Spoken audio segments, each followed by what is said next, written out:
Assalamualaikum warahmatullahi wabarakatuh.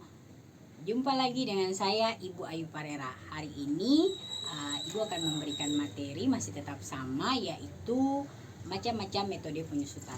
Untuk minggu kemarin Ibu sudah menjelaskan terkait dengan metode garis lurus atau straight line method.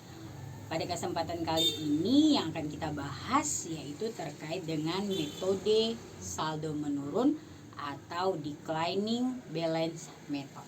Nah, apa itu declining balance method atau metode saldo menurun?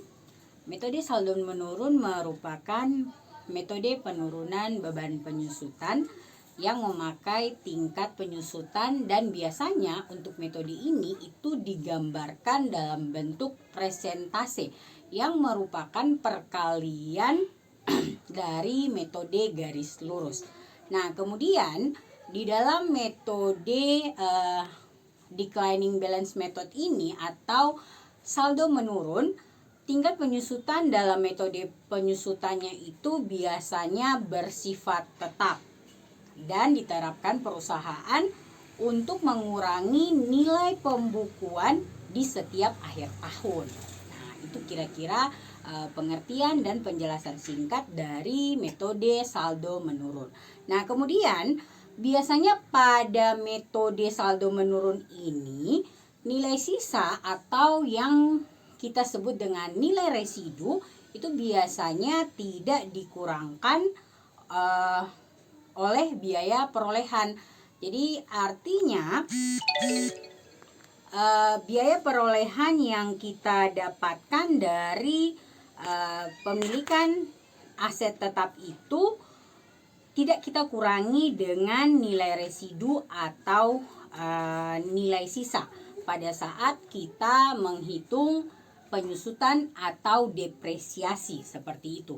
Nah, bagaimana kira-kira rumus untuk mencari metode saldo menurun ini? Kalian penasaran? Nah, supaya tidak membuang-buang waktu, kemudian supaya tidak atau rasa penasaran kalian tidak bertambah, ayo kita lihat saja kira-kira bagaimana rumusnya untuk mencari penyusutan dengan menggunakan metode saldo menurun ini, dan bagaimana kira-kira cara pengerjaannya. Oke, kita langsung saja. Ibu akan menerangkan kepada kalian. Let's go. Nah, sekarang Ibu tulis dulu terkait dengan metode kita yang kita bahas hari ini, yaitu metode saldo menurun, ya. Atau biasanya disebut dengan declining balance method. Rumusnya untuk mencari yaitu 100%, kemudian dibagi dengan umur ekonomis dikalikan 2. Seperti itu. Kemudian dikali lagi dengan harga perolehan atau nilai buku. Biasanya dikatakan seperti itu. Jadi ini adalah rumusnya bagaimana supaya kita bisa mengetahui penyusutan dengan menggunakan metode saldo menurun. Nah, kemudian Ibu contohkan, misalkan harga perolehan mobil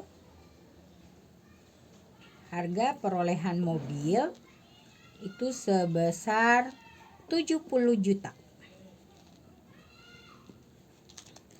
Kemudian nilai residunya sebesar 5 juta. Umur ekonomis 5 tahun. Berapa penyusutannya? Nah, kan nih berapa penyusutannya? Oke. Nah, kita langsung menggunakan soal ini dengan menerapkan metode saldo menurun. Kita lihat lagi rumus yang sudah Ibu tuliskan tadi, yaitu 100% kita masukkan. Jadi penyelesaiannya Ibu tulis penyelesaian 100% kita bagi dengan umur ekonomis. Berapa umur ekonomis? Oh, 5 tahun. Berarti kita bagi 5. Kemudian dikalikan dengan 2. Itu sudah rumus dari sananya. Setelah dikalikan 2, kita kalikan lagi dengan harga perolehan dari aset tetap. Berapa harga perolehannya? Harga perolehannya yaitu sebesar 70 juta. Nah, harga perolehan sebesar 70 juta. Jadi kira-kira berapa penyusutannya? 100% dibagi dengan 5, itu kita dapat 0,2. Kemudian kita kalikan lagi dengan 2. Jadi hasilnya itu sama dengan 0,4. 0,2 dikalikan dengan 2, 0,4. Kemudian kita kalikan dengan 70 juta yang merupakan harga perolehan. Jadi 0,4 dikalikan dengan 70 juta. Disinilah kita akan mendapatkan terkait dengan penyusutan untuk tahun yang pertama. 0,4 dikali dengan 70 juta yaitu kita dapat penyusutan untuk tahun pertama sebesar 28 juta rupiah. Nah, ini untuk penyusutan tahun pertama dengan menggunakan metode saldo menurun. Nah, selanjutnya Ibu akan menjelaskan lagi lebih rinci terkait dengan penyusutan yang untuk tahun kedua, tahun ketiga, sampai dengan tahun kelima. Jadi tolong diperhatikan dengan seksama ya. Ini kita sekarang sudah dapatkan terkait dengan penyusutan untuk tahun yang pertama, yaitu sebesar 28 juta. Pada metode saldo menurun, ketika kita mau mencari penyusutan untuk tahun berikutnya, yaitu tahun kedua, yang harus kita lakukan yaitu untuk penyusutan kedua, saya tulis saja seperti ini. Berarti kita akan menghitungkan, jadi rumusnya itu dia masih tetap sama. Jadi Ibu langsung tulis saja karena tadi sudah Ibu singgung bahwa untuk metode saldo menurun itu biasanya presentasinya tetap.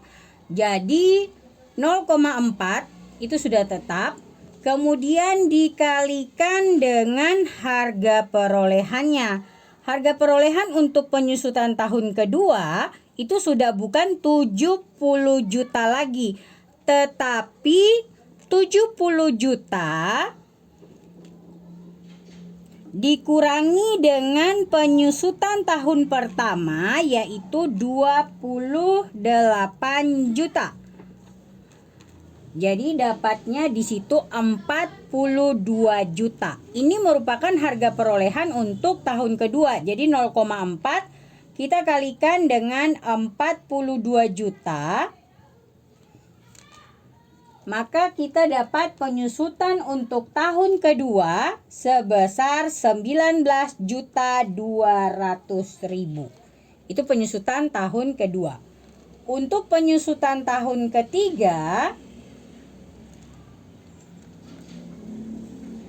masih tetap sama, 0,4 kita kalikan lagi dengan harga perolehan, tapi harga perolehannya ini bukan 42 juta lagi, tetapi 42 juta kita kurangi dengan 19.200. Nah, berapa 42 juta dikurangi dengan 19.200?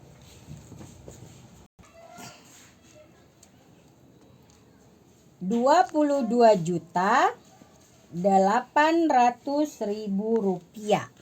Oke, jadi 0,4 kita kalikan dengan 22.800.000 rupiah. Nah, berapa penyusutan tahun ketiga? 0,4 dikali dengan 22.800.000 rupiah. Dapatnya yaitu 9.120.000. Oke, 9.120.000. Selanjutnya kita akan carikan terkait dengan penyusutan tahun keempat. Masih tetap sama, 0,4 dikalikan harga perolehan. Namun untuk tahun keempat harga perolehannya itu bukan 22.800.000 lagi, tetapi 22.800.000 kita kurangi dengan 9.120.000. Nah, berapa penyusutannya? Yaitu sebesar 13.680.000. Itu untuk harga perolehan. Ya, jadi harga perolehannya itu 0,4 dikali dengan 13.680.000. Hasilnya yaitu 5.472.000. Ini untuk tahun yang keempat. Bagaimana penyusutan untuk tahun yang kelima? Ketika kita menggunakan metode saldo menurun untuk tahun yang kelima, cara untuk mencari penyusutannya kita sudah tidak lagi mengkalikan dengan 0,4, tetapi kita langsung mengurangkan terkait dengan penyusutan tahun keempat. Jadi penyusutan tahun keempat yaitu 5.472.000 kita kurangi dengan nilai residu pada soal yang sudah Ibu bahas. Tadi nilai residunya untuk soal ini itu sebesar 5 juta. Jadi untuk tahun kelima 5.472 dikurangi dengan 5 juta rupiah. Penyusutan untuk tahun kelima kita dapat 472.000. Nah, ini merupakan penyusutan dengan menggunakan metode saldo menurun mulai dari tahun pertama sampai dengan tahun yang kelima. Kira-kira seperti itu. Nah, semoga apa yang Ibu Ayu jelaskan hari ini bisa bermanfaat untuk kalian semua. Kemudian jangan lupa dari video yang Ibu sudah berikan hari ini, Ibu juga akan memberikan soal latihan supaya lebih memantapkan kalian pada saat mengerjakan metode saldo menurun. Jangan kemana-mana, tetap pantau Edmudo yang nanti akan Ibu berikan. Oke, kalau begitu sampai di sini penjelasan dari Ibu mengenai metode saldo menurun. Saya Ibu Ayu Parera pamit. Assalamualaikum warahmatullahi wabarakatuh. Sampai jumpa semuanya.